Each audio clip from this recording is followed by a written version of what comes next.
ವಿಜಯಪುರದ ಯಶಸ್ವಿ study circle ಮತ್ತು ದಾವಣಗೆರೆಯ ಅನಿಲ್ ಕರೇರ್ ಅಕಾಡೆಮಿ ನಿಮಿತ್ತವಾಗಿ ಕೊಟ್ಟೂರಿನ ಹಿಂದೂ ಶಿಕ್ಷಣ ಸಂಸ್ಥೆಯೊಳಗ ಮಲ್ಲುಕಿ ಜೋರ್ ಇವರಿಂದ ಭಾರತ ಸಂವಿಧಾನದ ಸಾರಾಂಶ ಸಂವಿಧಾನದ 1ನೇ ಅಕ್ಟೋಬರ್ ಸಂವಿಧಾನ ರಚನೆ ಮತ್ತು ಹಿನ್ನೆಲೆ ಭಾರತ ಸಂವಿಧಾನ ರಚನೆ ಆಗಬೇಕಾಗಿತ್ತಪ್ಪ 1945 ಹಿಂದಿನ ಸಾರ್ವತ್ರಿಕ ಚುನಾವಣೆ ನಡೆದಾಗ ಆ ಹಿಂದಿನ ಪ್ರಧಾನಮಂತ್ರಿ ಆಗಿದ್ದ ಚರ್ಚಿಲ್ ವಿರುದ್ಧ ಲೇಬರ್ ಪಕ್ಷದ ಮುಖಂಡನಾಗಿರ್ತಕ್ಕಂಥ ಕ್ಲೈಮಾಟ್ ಅಟ್ಟೆ 1946 ದೇಶದಲ್ಲಿ ಇಂಗ್ಲೆಂಡಿನ ಪ್ರಧಾನಿಯಾದ ಅದೇ ಕ್ಲೈಮಾಟ್ ಭಾರತಕ್ಕೆ ಒಂದು ಆಯೋಗ ಕಳಿಸಿದ ಕ್ಯಾಬಿನೆಟ್ ಆಗ್ಯಾದ ಕ್ಯಾಬಿನೆಟ್ 1946 ಮಾರ್ಚ್ 23 ಕ್ಯಾಬಿನೆಟ್ ಆಗ ಭಾರತಕ್ಕೆ ಬರುತ್ತೆ ಕ್ಯಾಬಿನೆಟ್ ಆಗದಲ್ಲಿ 3 ಜನ ಸದಸ್ಯರು ಒಬ್ಬ ಪೆಟಿ ಕ್ಲಾರೆನ್ಸನ್ ಸ್ಟೆಫಾರ್ಡ್ ಕ್ರಿಪ್ಸನ್ ಅಲೆಕ್ಸಾಂಡರ್ ಫ್ಲೆಮಿಂಗ್ ಕ್ಯಾಬಿನೆಟ್ ಆಗದ ಕಾರ್ಯದರ್ಶಿ ಪೆಟಿ ಕ್ಲಾರೆನ್ಸನ್ ಕ್ಯಾಬಿನೆಟ್ ಆಗದ ಪ್ರಮುಖ ಉದ್ದೇಶಗಳು ಎರಡು ಒಂದು ತಾತ್ಕಾಲಿಕ ಸರ್ಕಾರ ರಚನೆ ಮಾಡೋದು ಇನ್ನೊಂದು ಸಂವಿಧಾನ ರಚನೆಗೆ ಅವಕಾಶ ಕೊಡೋದು ಕ್ಯಾಬಿನೆಟ್ ಆಗದ ಶಿಫಾರಸಿನಂತೆ ತಾತ್ಕಾಲಿಕ ಸರ್ಕಾರ 1946 ಸೆಪ್ಟೆಂಬರ್ 7 ಜವಾಹರಲಾಲ್ ನೆಹರು ಅವರ ನೇತೃತ್ವದಲ್ಲಿ 14 ಜನ ಸದಸ್ಯರು ಒಳಗೊಂಡ ತಾತ್ಕಾಲಿಕ ಸರ್ಕಾರ ರಚನೆ ಆಗುತ್ತೆ ಆ ತಾತ್ಕಾಲಿಕ ಸರ್ಕಾರದ ಏಕೈಕ ಮಹಿಳೆ ರಾಜಕುಮಾರಿ ಅಮೃತ ಅವರು ಆರೋಗ್ಯ ಖಾತೆಯನ್ನು ಹೊಂದಿದ್ದಾರೆ ಕ್ಯಾಬಿನೆಟ್ ಆಗದ ಶಿಫಾರಸಿನ ಭಾರತ ಸಂವಿಧಾನ ರಚನಾ ಸಭೆಯ ಪ್ರಥಮ ಸಭೆ 1946 ಡಿಸೆಂಬರ್ 9 ದೆಹಲಿಯ ಸೆಂಟ್ರಲ್ ಹಾಲ್ನಲ್ಲಿ ನಡೆದಾಗ ಜೆಪಿ ಕೃಪಲಾನಿ ಅವರ ಶಿಫಾರಸಿನ ಮೇರೆಗೆ ತಾತ್ಕಾಲಿಕ ಅಧ್ಯಕ್ಷರಾಗಿ ಸಚಿನ್ ಸಿನ್ಹಾ ಅವರು ಆಯ್ಕೆಯಾದರು ತಾತ್ಕಾಲಿಕ ಅಧ್ಯಕ್ಷರು ನಮ್ಮ ಸಂವಿಧಾನದ ಮೂಲಕ ಬದಲಾವಣೆ ದ್ವಿತೀಯ ಸಭೆ ಪ್ರಾರಂಭವಾಗುತ್ತೆ ದ್ವಿತೀಯ ಸಭೆ 1946 ಡಿಸೆಂಬರ್ 11 ದ್ವಿತೀಯ ಸಭೆ ದೆಹಲಿಯ ಸೆಂಟ್ರಲ್ ಹಾಲ್ ನಡೆದಾಗ ಶಾಶ್ವತ ಅಧ್ಯಕ್ಷರಾಗಿ ಡಾಕ್ಟರ್ ಬಾಬು ರಾಜೇಂದ್ರ ಪ್ರಸಾದ್ ಅವರು ಆಯ್ಕೆಯಾದ ಬುಧವಾರದಂದು ಪ್ರಥಮ ಸಭೆ ನಿರ್ದಿಷ್ಟ 11 ಗಂಟೆಗೆ ಪ್ರಾರಂಭವಾಗುತ್ತೆ ಸೋಮವಾರ ಡಾಕ್ಟರ್ ಬಾಬು ರಾಜೇಂದ್ರ ಪ್ರಸಾದ್ ಶಾಶ್ವತ ಅಧ್ಯಕ್ಷರಾದ ಬಳಿಕ ನಮ್ಮ ಸಂವಿಧಾನ ರಚನಾ ಸಭೆಯಲ್ಲಿ ಹಲವು ಧರ್ಮಗಳಿಂದ ಹಲವು ಗ್ರಂಥಗಳಿಂದ ಹಲವು ಜಾತಿಗಳಿಂದ ಸದಸ್ಯರ ನಾಯಕ ಮತ್ತು 389 ಜನ ಸದಸ್ಯರು ಪ್ರಾರಂಭದಲ್ಲಿ 22 ಕಮಿಟಿಗಳು 5 ಉಪಸಮಿತಿಗಳು ಸಂವಿಧಾನ ರಚನಾ ಸಭೆಯೊಳಗ 5 ಉಪಸಮಿತಿಗಳಲ್ಲಿ ಪ್ರಮುಖವಾದ ಉಪಸಮಿತಿ ಸರ್ದಾರ್ ವಲ್ಲಭಭಾಯಿ ಪಟೇಲ್ ರಚನೆ ಮಾಡಿದ ಮೂಲಭೂತ ಹಕ್ಕುಗಳು ಪ್ರಮುಖವಾಗಿದ್ದು ಕಮಿಟಿ ಮತ್ತು ಉಪಸಮಿತಿಗಳ ಆಧಾರದ ಮೇಲೆ ಭಾರತ ಸಂವಿಧಾನ ಕರಡು ಪ್ರತಿ ರಚನೆ ಆಗುತ್ತೆ ಭಾರತ ಸಂವಿಧಾನ ಕರಡು ಪ್ರತಿ ರಚಿಸಿದವರು BN ರಾವ್ ಬೆಳಗಾವಿ ನರಸಿಂಹರಾವ್ ಕರ್ನಾಟಕದ ಮಂಗಳೂರಿನವರು ಆ ಕರಡು ಪ್ರತಿಯಲ್ಲಿ ಒಟ್ಟು 344 ದಿನಗಳ ಚರ್ಚೆ ಆಗುತ್ತೆ 3 ಸಲ ಸಭೆ ನಡೆಯುತ್ತೆ ಕರಡು ಪ್ರತಿ ಅನುಗುಣವಾಗಿ ಕರಡು ಪರಿಶೀಲನಾ ಸಮಿತಿ ಜಾರಿ ಬರುತ್ತೆ 1947 ಆಗಸ್ಟ್ 29 ಕರಡು ಸಮಿತಿ ಅಧ್ಯಕ್ಷ ಡಾಕ್ಟರ್ BR ಅಂಬೇಡ್ಕರ್ ಅವರು ಅದರ 7 ಜನ ಸದಸ್ಯರು ಒಳಗೊಂಡು ಕರಡು ಸಮಿತಿಯನ್ನು ರಚನೆ ಆಗುತ್ತೆ ಅಂಬೇಡ್ಕರ್ ಕರಡು ಸಮಿತಿ ಅಧ್ಯಕ್ಷರಾಗಿರೋದ್ರಿಂದ ನಮ್ಮ ಸಂವಿಧಾನ ರಚನೆ ಆಯಿತು ಭಾರತ ಮತ್ತು ಪಾಕಿಸ್ತಾನ ದೇಶ ವಿಭಜನೆಗೊಂಡ ನಂತರ ನಮ್ಮ ಸಂವಿಧಾನ ರಚನೆ ಒಟ್ಟು ಸದಸ್ಯರು 389 ಜನ ಸದಸ್ಯರೊಳಗ ದೇಶ ವಿಭಜನೆ ಆದ ನಂತರ ನಮ್ಮ ಸಂವಿಧಾನ ರಚನಾ ಸಭೆಯಲ್ಲಿ ಉಳಿದ ಸದಸ್ಯರ ಸಂಖ್ಯೆ 799 ಆ 799 ಒಟ್ಟು ಮಹಿಳೆಯರ ಸಂಖ್ಯೆ 15 ಜನ ಮಹಿಳೆಯರು ಭಾರತ ಸಂವಿಧಾನ ರಚನಾ ಸಭೆಯೊಳಗ ಅದರಲ್ಲಿ ಏಕೈಕ ಮುಸ್ಲಿಂ ಮಹಿಳೆ ರಸೂಲ್ಲಾ ಬೇಗಂ ಭಾರತ ಸಂವಿಧಾನ ರಚನೆ ಆದ ತೆಗೆದುಕೊಂಡ ಒಟ್ಟು ಅಧಿವೇಶನಗಳು 11 ಅಧಿವೇಶನ ತೆಗೆದುಕೊಂಡ ಖರ್ಚು 6.4 ಕೋಟಿ ಭಾರತ ಸಂವಿಧಾನ ರಚನೆ ಆದ ತೆಗೆದುಕೊಂಡ ಅವಧಿ 2 ವರ್ಷ 11 ತಿಂಗಳು 18 ದಿನಗಳು ಭಾರತ ಸಂವಿಧಾನ ಪ್ರಾರಂಭದ ಕಲಂಗಳ ಸಂಖ್ಯೆ 395 ಪ್ರಸ್ತುತ ಕಲಂಗಳು 450 ಪ್ಲಸ್ ಆಗಿವೆ ಪ್ರಾರಂಭದ ಅಧ್ಯಾಯಗಳು 22 ಪ್ರಸ್ತುತ ಅಧ್ಯಾಯಗಳು 25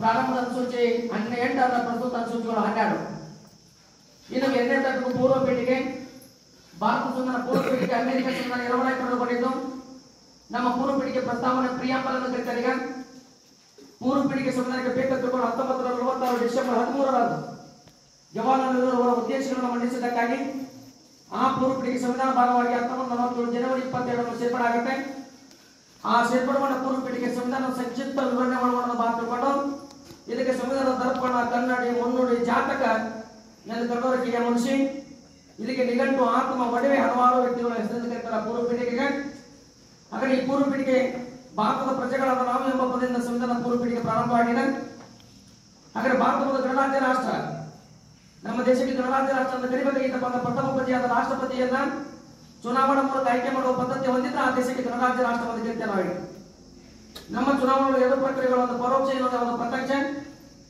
ಪರೋಕ್ಷ ಪದ್ಧತಿಯ ಮೂಲಕ ಆಯ್ಕೆ ಮಾಡೋದು ರಾಷ್ಟ್ರಪತಿ ಆಗಿದ್ರೆ ಪ್ರತ್ಯಕ್ಷ ಪದ್ಧತಿಯ ಮೂಲಕ ಆಯ್ಕೆ ಮಾಡೋದು ಮಂತ್ರಿಮಂಡಲ ಆಯ್ಕೆ ಮಾಡಾಗುತ್ತೆ 18 ವರ್ಷ ಮೇಲ್ಪಟ್ಟವರು ಮುಕ್ತವಾಗಿ ಮತದಾನ ಮಾಡೋದು ಪ್ರತ್ಯಕ್ಷ ಪದ್ಧತಿ ಆಗಿದ್ರೆ ಅವರು ಓಟ್ ಹಾಕದೇ ಇರುವುದು ಯಾಕೆ ಬರ್ತೀರ ಪರೋಕ್ಷ ಪದ್ಧತಿ ಆಗಿರ್ತದೆ ಭಾರತ ಒಂದು ಸಾರ್ವಭೌಮ ರಾಷ್ಟ್ರ ಸಾರ್ವಜನಿಕ ಸ್ವತಂತ್ರ ಆಂತರಿಕ ವಿಚಾರಗಳು ಬೇರೆ ದೇಶದ ಒತ್ತಡಕ್ಕೆ ಮಣಿಯದೆ ಸ್ವತಂತ್ರವಾಗಿ ಜಾರಿದಿರುವ ದೇಶ ನಮ್ಮ ತಿದ್ದುಕೊಂಡು ನಮ್ಮ ದೇಶಕ್ಕೆ ಸಾರ್ವಭೌಮ ರಾಷ್ಟ್ರ ಅಂತ ಕರೀತಾರೆ. ಭಾರತ ಒಂದು ಜಾತ್ಯತೀತ ರಾಷ್ಟ್ರ, ಭಾರತ ಒಂದು ಸಮಾಜವಾದ ರಾಷ್ಟ್ರ. ಜಾತ್ಯತೀತ ಸಮಾಜವಾದ ಮತ್ತು ಸಮಗ್ರತೆ ಎರಡು ಮೂರು ಪದಗಳನ್ನ 1976-40ನೇ ತಿದ್ದುಪಡಿ ಮಾಡುವ ಮೂಲಕ ಪೂರ್ವ ಪೀಳಿಗೆ ಸಿದ್ಧಗೊಂಡಾಗ ಮೂರು ಪದ ಇರಲಿಲ್ಲ. ಈ ಮೂರು ಪದಗಳು ಸಂವಿಧಾನ ಪೂರ್ವ ಪೀಳಿಗೆ ಸೇರ್ಪಡೆ ಆಗುತ್ತೆ.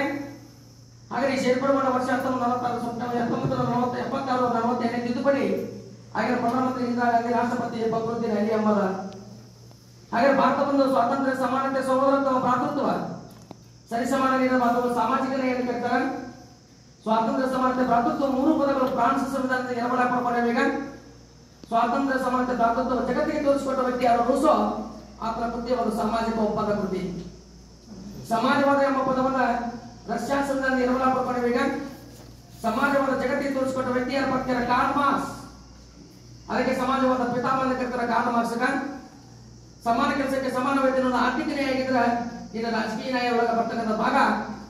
ಪ್ರಾರಂಭದಲ್ಲಿ ಮತದಾನ ವಯಸ್ಸು 21 ವರ್ಷ ಇದ್ದು ಪ್ರಸ್ತುತ ಮತದಾನ ವಯಸ್ಸು 18 ವರ್ಷ. 21ರಿಂದ 18 ವರ್ಷಕ್ಕೆ ಮತದಾನ ವಯಸ್ಸು ಇಳಿಸಿದ ವರ್ಷ 1989ರಲ್ಲಿ 61ನೇ ತಿದ್ದುಪಡಿ ಮಾಡುವ ಮೂಲಕ ಆಗಿನ ಪ್ರಧಾನಮಂತ್ರಿ ರಾಜೀವ್ ಗಾಂಧಿ, ಆರ್ ವೆಂಕಟರಾಮನ್ ಯಾರು ರಾಷ್ಟ್ರಪತಿ.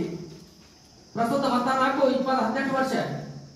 ಹಾಗೆ ಪ್ರಸ್ತುತ ಮತದಾನ ಹಕ್ಕು ವೋಟರ್ ರೈಟ್ಸ್ ಯಾವ ಕಲಮ 326 ಅಡಿಯಲ್ಲಿ ಅಳವಡಿಕೆ ಮಾಡಲಾಗಿದೆ. ಹಾಗಾದ್ರೆ ಮೂರನೇ ಟಾಪಿಕ್ ಭಾರತದ ರಚನೆಗಳು.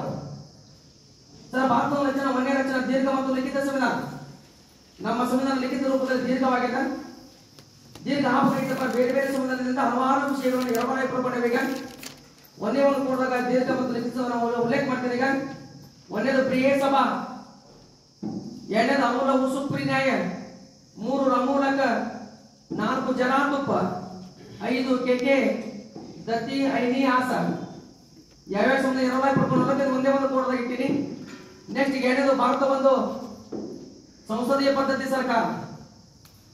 ಎರಡನೇ ಲಕ್ಷಣ ಸಂಸದೀಯ ಅಂದ್ರೆ ಸಂಸತ್ತು. ಸಂಸತ್ತು ಎಂಬ ಪದವನ್ನ ಇಂಗ್ಲೆಂಡ್ ಸಂವಿಧಾನ ಎರವಲ ಪಡ್ಕೊಂಡಿರ್ಬೇಕಾದ್ರೆ ಇಂಗ್ಲಿಷ್ನ ಪಾರ್ಲಿಮೆಂಟ್ ಅಂತ ಕರೀತಾರೆ. ಸಂಸದೀಯ ಪದ್ಧತಿ ಸರ್ಕಾರದ ಕಾರ್ಯಾಂಗದಿಂದ ಶಾಸಕಾಂಗವನ್ನು ಬೇರ್ಪಡಿಸುವ ಪದ್ಧತಿಗೆ ಸಂಸದೀಯ ಪದ್ಧತಿ ಸರ್ಕಾರ ಅಂತ ಕರೀತಾರೆ. ನಮ್ಮ ಕಾರ್ಯಾಂಗದ 2 ಪ್ರಕಾರಗಳು, ಒಂದು ನಾಮಮಾತ್ರ ಕಾರ್ಯಾಂಗ, ಇನ್ನೊಂದು ನೈಜ ಕಾರ್ಯಾಂಗ. ದೇಶದ ನಾಮಮಾತ್ರ ಕಾರ್ಯಾಂಗದ ಮುಖ್ಯಸ್ಥರು ರಾಷ್ಟ್ರಪತಿ, ನೈಜ ಕಾರ್ಯಾಂಗದ ಮುಖ್ಯಸ್ಥರು ಪ್ರಧಾನಮಂತ್ರಿ ಮತ್ತು ಮಂತ್ರಿಮಂಡಲ. ಶಾಸಕಾಂಗದ 2 ಪ್ರಕಾರ, ಒಂದು ರಾಜ್ಯಸಭೆ, ಇನ್ನೊಂದು ಲೋಕಸಭೆ. ಇದು ನಮ್ಮ ಸಂವಿಧಾನ ಮೂರನೇ ಲಕ್ಷಣ ನಮ್ಯ ಮತ್ತು ಅನಮ್ಯ ಸಂವಿಧಾನ. ನಮ್ಯ ಅಂದ್ರೆ ಸರಳ, ಇಂಗ್ಲೆಂಡ್ ಸಂವಿಧಾನ ಪ್ರಮಾಣವಿದು. ಅನಮ್ಯ ಅಂದ್ರೆ ಕಠಿಣ, ಅಮೆರಿಕ ಸಂವಿಧಾನ ಎರವಲ ಪ್ರಮಾಣವೀಗ. ನಮ್ಮ ಸಂವಿಧಾನ ಸರಳವಾದ, ಕಠಿಣಕ್ಕೂ ಕಠಿಣವಾದ. ಜಗತ್ತಿನ ಸರಳ ಸಂವಿಧಾನ ಇಂಗ್ಲೆಂಡ್ ಆಗಿದ್ರೆ, ಜಗತ್ತಿನ ಕಠಿಣ ಸಂವಿಧಾನ ಅಮೆರಿಕ ಸಂವಿಧಾನ ಆಗಿದ್ರೆ, ಜಗತ್ತಿನ 2ರ ಮಿಶ್ರಣ ಸಂವಿಧಾನ ಭಾಗಶಃ ನಮ್ಯ ಭಾಗ ಸಾಮಾನ್ಯ ಭಾರತ ಸಂವಿಧಾನ ಆಗಿದೆ. ಇನ್ನು ಮುಂದಿನ ಲಕ್ಷಣ ನಾಗರಿಕತ್ವ. ನಾಗರಿಕತ್ವ, ಪೌರತ್ವ, ಸಿಟಿಜನ್ಶಿಪ್. ನಾಗರಿಕತ್ವ ಸಂವಿಧಾನ 2ನೇ ಅಧ್ಯಾಯದಲ್ಲಿ ಭಾರತ ಪೌರತ್ವ ಪ್ರತಿಯೊಂದು ಕಲಮ 5ರಿಂದ 11 ಅಡಿಯಲ್ಲಿ ಭಾರತ ಏಕ ನಾಗರಿಕತ್ವ ಏಕ ಪೌರತ್ವ ಹೊಂದಿದ. ಏಕ ನಾಗರಿಕತ್ವ ಏಕ ಪೌರತ್ವ ಕಾಯ್ದೆ ಜಾರಿವಾದ ವರ್ಷ 1955. ಭಾರತ ಪೌರತ್ವ ಪ್ರತಿಯೊಬ್ಬರಿಗೆ ತಪ್ಪಾಗ 5 ನಿಯಮಗಳು ಪಾಲನೆ ಮಾಡಬೇಕಾಗಿ. ಆ 5 ನಿಯಮಗಳು ಜಾರಿಗೊಂಡ ವರ್ಷ 1986. ಒಂದು ಸಹಜ ಪೌರತ್ವ, 2ನೇದು ವಿದೇಶದಲ್ಲಿ ಹುಟ್ಟಿದ ಮಗು, 3 ನೋಂದಣಿ, 4 ವಿವಾಹ, 5 ಒಕ್ಕೂಟ. ಸಹಜ ಪೌರತ್ವ ಆಗಬೇಕಾದ್ರೆ ಮಗು ಜನಿಸಿದ ಸಮಯದಲ್ಲಿ ಮಗುವಿನ ತಂದೆ ಮತ್ತು ತಾಯಿ ಇಬ್ಬರು ಭಾರತ ಪ್ರಜೆಗಳಾಗಿರ್ಬೇಕು. ವಿದೇಶದಲ್ಲಿ ಹುಟ್ಟಿದ ಮಗು ಭಾರತ ಪೌರತ್ವ ಕೊಡಬಹುದು. ಆ ಮಗು ಜನಿಸಿದ ಸಮಯದಲ್ಲಿ ಮಗುವಿನ ತಂದೆ ಇಲ್ಲವೇ ತಾಯಿ ಇಬ್ಬರಲ್ಲಿ ಒಬ್ಬರು ಭಾರತ ಪ್ರಜೆಗಳಾಗಿರ್ಬೇಕು. ಅತಿ ಹೆಚ್ಚು ಭಾರತ ತಾಯಿ ಆಗಿರ್ಬೇಕು. ವಿವಾಹವಾಗೋದ್ರ ಮೂಲಕ ಭಾರತ ಪೌರತ್ವ ಪಡೆಯುವ ಅವಕಾಶ ಅದ. ಅದು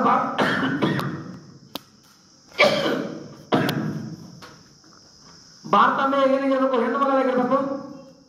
ವಿವಾಹವಾಗೋದ್ರ ಮೂಲಕ ಭಾರತದಲ್ಲಿ 5ರಿಂದ 7 ವರ್ಷ ಭಾರತದಲ್ಲಿ ಏನಾಗಿರ್ಬೇಕು, ವಾಸ ಆಗಿರ್ಬೇಕು. ಸರ್ಕಾರಕ್ಕೆ ಅರ್ಜಿ ಸಲ್ಲಿಸುವ ಮುಖಾಂತರ ಭಾರತ ಪೌರತ್ವ ಪಡೆಯುವ ಅವಕಾಶ ಇದೆ. ಅರ್ಜಿ ಸಲ್ಲಿಸಿದ 10ರಿಂದ 12 ವರ್ಷ ಭಾರತದಲ್ಲಿ ಏನಾಗಿರ್ಬೇಕು, ವಾಸ ಆಗಿರ್ಬೇಕು. ಒಕ್ಕೂಟ ಎಂಬ ಪದವನ್ನು ವಿಸ್ತೀರ್ಣ ಸಮೇತವಾಗಿ, ಒಕ್ಕೂಟ ಸಂವಿಧಾನ 1ನೇ ಅಧ್ಯಾಯದಲ್ಲಿ ಬರುತ್ತೆ. ಒಂದು ಸೀಮಿತ ಪ್ರದೇಶದಲ್ಲಿ ವಾಸ ಮಾಡುವ ಜನರು ಆ ಪ್ರದೇಶದ ಸಮೇತವಾಗಿ ಭಾರತ ಒಕ್ಕೂಟಕ್ಕೆ ಸೇರ್ಪಡೆಗೊಂಡಾಗ ಅಲ್ಲಿರ್ತಕ್ಕ ಎಲ್ಲರೂ ಇನ್ನು ಭಾರತ ಏನಾಗಿರ್ತಾರೆ, ಪ್ರಜೆಗಳ ಪೌರತ್ವ ಹೊಂದಿರ್ತಾರಂತ ಅರ್ಥ. ಇನ್ನು ಮುಂದೆ 4ನೇ ಅಧ್ಯಾಯ ಮುಂದಿನ ಲಕ್ಷಣ ಮೂಲಭೂತ ಹಕ್ಕುಗಳ ಕಲಮ 12ರಿಂದ 35, ನಿರ್ದೇಶಕ ತತ್ವ ಕಲಮ 36ರಿಂದ 51, ಮೂಲಭೂತ ಕರ್ತವ್ಯಗಳ ಕಲಮ 51 ಎ ಯಿಂದ ಕೆ ವರೆಗೆ. ಮುಂದಿನ ಚುನಾವಣಾ ಆಯೋಗ ಕಲಮ 324, ಹಣಕಾಸು ಆಯೋಗದ ಕಲಮ 280, ಲೋಕಸೇವಾ ಆಯೋಗದ ಕಲಮ 315, ಅಖಿಲ ಭಾರತ ಸ್ವವರ್ಗ ಕಲಮ 312, ಅಖಿಲ ಭಾರತ ಸ್ವವರ್ಗ ಒಟ್ಟು ಹುದ್ದೆಗಳು 12 ಆಗಿದೆ. ಪ್ರಮುಖ ಹುದ್ದೆಗಳು 3 IAS, IFS, IPS. ಅಖಿಲ ಸೇವಾ ವರ್ಗ ಹುದ್ದೆ ಸೃಷ್ಟಿ ಮಾಡುವ ಅಧಿಕಾರ ದೇಶದ ರಾಜ್ಯಸಭೆಗೆ ಮಾತ್ರ ಜವಾಬ್ದಾರಿ ಇರ್ತದೆ. ಜಮ್ಮು ಕಾಶ್ಮೀರ ಸಂಸ್ಥಾನ ಕಲಮ 370, ಹೈದರಾಬಾದ್ ಕರ್ನಾಟಕ ಕಲಮ 371 ಜೆ. ಮುಂದಿನ ಅಧ್ಯಾಯ 4ನೇ ಅಧ್ಯಾಯ ಮೂಲಭೂತ ಹಕ್ಕುಗಳು. ಮೂಲಭೂತ ಹಕ್ಕುಗಳ ಕಲಮ 12ರಿಂದ 35, ಮೂಲಭೂತ ಹಕ್ಕುಗಳು ಅಮೆರಿಕ ಸಂವಿಧಾನ ಎರವಲಾಯಿ ಪಡೆಯಲಿದೆ. ಮೂಲಭೂತ ಹಕ್ಕುಗಳು ಪಿತಾಮಹ ಸರ್ದಾರ್ ವಲ್ಲಭಭಾಯಿ ಪಟೇಲ್ ಅವರಿಗೆ ಇದ್ದಾರೆ. ಮೂಲಭೂತ ಹಕ್ಕುಗಳು ಸಂವಿಧಾನದ 3ನೇ ಅಧ್ಯಾಯದಲ್ಲಿ. ಹಾಗಾದ್ರೆ ಮೂಲಭೂತ ಹಕ್ಕುಗಳು ಸ್ವತಂತ್ರವಾಗಿ ಜೀವನ ನಡೆಸಲು ಪ್ರಜೆಗಳಿಗೆ ಕಾನೂನಾತ್ಮಕವಾಗಿ ಕೊಟ್ಟಂತಹ ಹಕ್ಕುಗಳಾಗಿವೆ. ಮೂಲಭೂತ ಹಕ್ಕುಗಳು ಮೂಲಭೂತ ಹಕ್ಕುಗಳು ಉಲ್ಲಂಘನೆ ಆಗಬಾರದು. ಒಂದು ವೇಳೆ ಉಲ್ಲಂಘನೆ ಆಗಿದ್ದರೆ ಮರಳಿ ಪಡಬೇಕಾದಲ್ಲಿ ನ್ಯಾಯಾಲಯಕ್ಕೆ ಹೋಗಲಿಕ್ಕೆ ಅವಕಾಶ ಇದೆ. 2 ನ್ಯಾಯಾಲಯ ಹೋಗೋದು, ಸುಪ್ರೀಂ ಕೋರ್ಟ್, ಇನ್ನೊಂದೇ ಹೈಕೋರ್ಟ್. ಸುಪ್ರೀಂ ಕೋರ್ಟ್ ಕ್ರಮ 32 ಆಗಿದ್ರೆ ಹೈಕೋರ್ಟ್ ಕ್ರಮ 226. ಅದಕ್ಕೆ ಉಲ್ಲಂಘನೆಯ ಮೂಲಭೂತ ಹಕ್ಕು ಮರಳಿ ಪಡಬೇಕು ಅವಕಾಶದ ಬಾರದುಕೊಂಡು ಸಂವಿಧಾನದ ಮೂಲಭೂತ ಹಕ್ಕುಗಳಿಗೆ ನ್ಯಾಯ ರಕ್ಷಿತ ವಾದಗಳಾಗಿವೆ ಎಂದು ಕರೆಯುತ್ತಾರೆ. ಇಂಥ ಮೂಲಭೂತ ಹಕ್ಕುಗಳನ್ನು ರಚನೆ ಮಾಡುವ ಸಂದರ್ಭ ವಲ್ಲಭಭಾಯಿ ಪಟೇಲ್ ಅವರಿಗೆ ಮಾತುಕೊಂಡು ಡಾಕ್ಟರ್ ಬಾಬಾ ಸಾಹೇಬ್ ಅಂಬೇಡ್ಕರ್ ಅವರ ಮೂಲಭೂತ ಹಕ್ಕುಗಳಿಗೆ ಸಂವಿಧಾನದ ವ್ಯಾಖ್ಯಾನಕಾರ ಎಂದು ಕರೆದರು. ಹೀಗೆ ಪ್ರಾರಂಭದಲ್ಲಿ ಮೂಲಭೂತ ಹಕ್ಕುಗಳು 7, ಪ್ರಸ್ತುತ ಮೂಲಭೂತ ಹಕ್ಕು 6. 31ನೇ ಕಲಮಲ್ಲಿರ್ತಕ್ಕಂಥ ಆಸ್ತಿ ಹಕ್ಕನ್ನ 1978ರ 44ನೇ ತಿದ್ದುಪಡಿ ಮಾಡುವುದರ ಮೂಲಕ ಮೊರಾರ್ಜಿ ದೇಸಾಯಿ ಅವರ ಪ್ರಧಾನಮಂತ್ರಿ ಆಸ್ತಿ ಹಕ್ಕನ್ನು ತೆಗೆದುಹಾಕಿ ಪ್ರಸ್ತುತ ಕಾನೂನಾತ್ಮಕ ಹಕ್ಕಾಗಿ ಕಲಮ 300 ಎ ಅಡಿಯಲ್ಲಿ ಸೇರ್ಪಡೆಗೊಳಿಸಲಾಗಿದೆ. ಒಂದೇನು ಮೂಲಭೂತ ಹಕ್ಕು ಸಮಾನತೆ ಹಕ್ಕು ಕಲಮ 14ರಿಂದ 18. 14ನೇ ಕಲಮ ಕಾನೂನಿನ ಮುಂದೆ ಎಲ್ಲರೂ ಸಮಾನ ಅಂತ ಹೇಳುತ್ತೆ. ಆದ್ರೆ ಹುದ್ದೆಯಲ್ಲಿದ್ದಾಗ ರಾಷ್ಟ್ರಪತಿ ಮತ್ತು ರಾಜ್ಯಪಾಲರು ಆ 14ನೇ ಕಲಮ ಹುದ್ದೆಯಲ್ಲಿದ್ದಾಗ ಕಾನೂನಿನ ಮುಂದೆ ಸಮಾನರು ಅಲ್ಲ. ಹುದ್ದೆಯಿಂದ ಕೆಳಗಿಳಿದ ನಂತರ ಅವರು ಕಾನೂನಿನ ಮುಂದೆ ಸಮಾನರು. 14ನೇ ಕಲಮಕ್ಕ 15ನೇ ಕಲಮ ಸಾರ್ವಜನಿಕ ಸ್ಥಳಗಳಲ್ಲಿ ಸಮಾನತೆ. 15 ಉಪಬಂಧ ಎ ಸಾರ್ವಜನಿಕ ಸ್ಥಳಗಳಲ್ಲಿ ಲಿಂಗ, ಹೆಣ್ಣು ಗಂಡು ಭೇದ ಭಾವ ಮಾಡಬಾರದು ಅಂತ ಉಲ್ಲೇಖ ಮಾಡುತ್ತೆ. 16ನೇ ಕಲಮ ಉದ್ಯೋಗ ಅವಕಾಶಗಳ ಸಮಾನತೆ. 17ನೇ ಕಲಮ ಅಸ್ಪೃಶ್ಯತೆ ನಿರ್ಮೂಲನೆ. ಅನ್ಟಚಬಿಲಿಟಿ ಆಕ್ಟ್ ಜಾರಿಗೆ ಬಂದ ವರ್ಷ 1955ರೊಳಗ ಅಸ್ಪೃಶ್ಯತೆ ಎಂಬ ಪದ ಪ್ರಸ್ತುತ ಬಳಸುವಂತಿಲ್ಲ. ಅದು 1976ರಲ್ಲಿ ನಾಗರಿಕ ರಕ್ಷಣಾ ಹಕ್ಕಾಗಿ ಪರಿವರ್ತನೆ ಮಾಡಲಾಗಿದೆ. 18ನೇ ಕಲಮ ಬಿರುದುಗಳ ದೋಷ ಹೇಳುತ್ತೆ. ಬಿರುದುಗಳು ಕೇವಲ ಶಿಕ್ಷಣ ಮತ್ತು ಸೈನಿಕ ಕ್ಷೇತ್ರಕ್ಕೆ ಮಾತ್ರ ಬಿರುದು ಕೊಡಬೇಕು. ಉಳಿದ ಕ್ಷೇತ್ರಗಳಿಗೆ ಪ್ರಸಿದ್ಧಿ ಆವಕತ್ತುಕೊಂಡು 1977-78 ಮೊರಾರ್ಜಿ ದೇಸಾಯಿ ಜನತಾ ಸರ್ಕಾರ ಹೀಗೆ ಬಿರುದು ಭಾವನೆ ರದ್ದು ಮಾಡ್ತು. ಕೇವಲ ಬಿರುದು ಶಿಕ್ಷಣ, ಸೈನಿಕ ಕ್ಷೇತ್ರಕ್ಕೆ ಮಾತ್ರ ಕೊಡಬೇಕು. ಹೀಗೆ ಬಿರುದುಗಳು ಪಡ್ಕೋಬೇಕಾಗಿತ್ತಪ್ಪ ಅಂದ್ರ ಯಾವುದೇ ಪ್ರಸಿದ್ಧಿ ಪಡ್ಕೋಬೇಕಾಗಿತ್ತಪ್ಪ ಅಂದ್ರೆ ರಾಜ್ಯದೊಳಗೆ ರಾಜ್ಯಪಾಲರ ಅನುಮತಿ ಬೇಕಾಗುತ್ತೆ. ವಿಶ್ವವಿದ್ಯಾಲಯದಿಂದ ದೇಶದ ಮಧ್ಯೆ ಬಂದಿದ್ದಪ್ಪ ಅಂದ್ರೆ ರಾಷ್ಟ್ರಪತಿಯವರ ಅನುಮತಿ ಬೇಕಾಗುತ್ತೆ. ಇನ್ನು ಮುಂದಿನ ಮೂಲಭೂತ ಹಕ್ಕು ಸ್ವಾತಂತ್ರ್ಯ ಹಕ್ಕು ಕಲಮ 1922. 19ನೇ ಕಲಮ ಪ್ರತಿಯೊಬ್ಬ ಪ್ರಜೆಗೂ 6 ಸ್ವಾತಂತ್ರ್ಯ ನೀಡಿದ. 6 ಸ್ವಾತಂತ್ರ್ಯ ನೀಡಿದ್ದಕ್ಕಾಗಿ ಇದಕ್ಕೆ ಸಂವಿಧಾನದ ಬ್ಯಾಕ್ ಬೋರ್ಡ್ ಬೆನ್ನೆಲುಬು ಎಂದು ಕರೀತಾರೆ. ಆರ್ಟಿಕಲ್ 19. ಒಂದನೇ ವಾಕ್ ಮತ್ತು ವ್ಯಕ್ತಿ ಸ್ವಾತಂತ್ರ್ಯ. 2ನೇ ಸಭೆ ಸೇರುವ ಸ್ವಾತಂತ್ರ್ಯ, ಶಸ್ತ್ರರಹಿತವಾದ ಸಭೆ. 3ನೇ ಸಂಚರಿಸುವ ಸ್ವಾತಂತ್ರ್ಯ. 4ನೇ ವಾಸಿಸುವ ಸ್ವಾತಂತ್ರ್ಯ. ಮೊದಲು ಜಮ್ಮು ಕಾಶ್ಮೀರ ಹೊರತುಪಡಿಸಿದ್ದು ಈ ಯಾಕಂದ್ರೆ ದೇಶದೊಳಗೆ ವಾಸನೆ ಮಾಡುವುದು.